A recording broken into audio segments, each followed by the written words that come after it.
i-deliver yung motor na yon na binili ko ng Honda ADB, nagkakahalaga ng 150,000 na bago.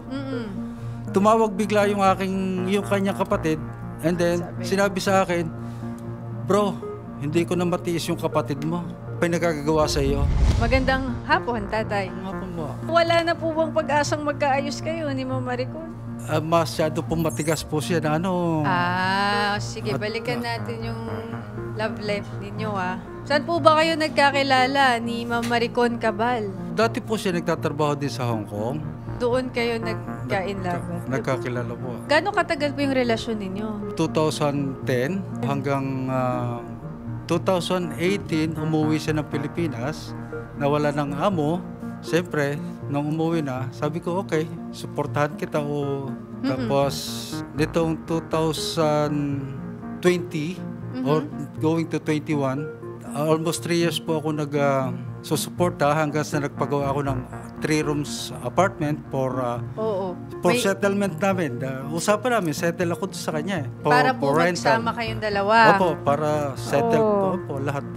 Ano pong nangyari? Bakit po parang okay naman ang mga plano ninyo? Nung tuloy-tuloy po hanggang 2021, magbe-birthday siya noon, yung kanyang kapatid, alam na yung mga suporta ko, ng mga kapatid. Ano po ba yun, sir?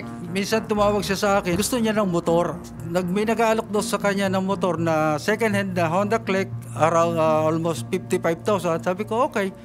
Tapos hindi naman, siyempre ako wala pang pera, padalhan ko ako sa end of the month. Total, pinagbili naman ng may-ari, hindi ko inabot. Sabi ko, okay, don't worry. Dahil kasi wala akong nalalaman na ano. So hindi nyo biniling motor? Hindi po. Sabi ko, don't worry, bibili kita ng bago na lang. Birthday ka naman Okay. September 8, birthday mo Pinadalhan ko ng pambili. Nag-withdraw ako sa BDO, sa Hong Kong. Yan ba yung reason kung ba't kayo nag-break? Yung kapatid niya na lalaki ay tumawag sa akin the day before her birthday na i-deliver yung motor na yon na binili ko ng Honda ADB, nagkakahalaga ng 150,000 na bago. Tumawag bigla yung kanyang kapatid, and then sinabi sa akin, "Bro, hindi ko na matiis yung kapatid mo. Pinagkagagawa sa iyo." Kasi po, noon pa palang July, nandun may mga conversation na alam na nung mga kapatid niya, mga ginagawa, hindi siya nakatiis, pati yung kapatid niya babae na sinabi sa akin ng mga ginagawa na may lalaki na siyang kinakasama at pinupuntahan sa gabi, tapos yung lalaki pumupunta doon sa bahay na pinagawa kong apartment. Wala akong kaalam-alam.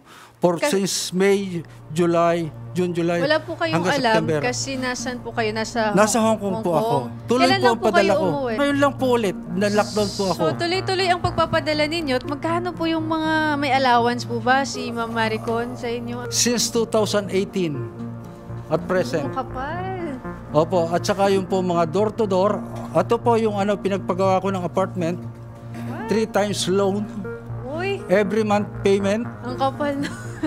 At saka yung mga door-to-door na boxes na ipinadala ko sa kanya, yung mga gamit sa bahay.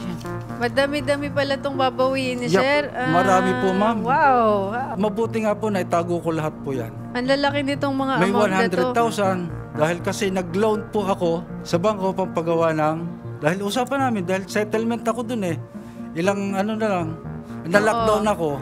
Talagang ang mga nandito, para sa mga nakikinig yan at nanonood, 70,000, 25,000, 50,000, 100,000.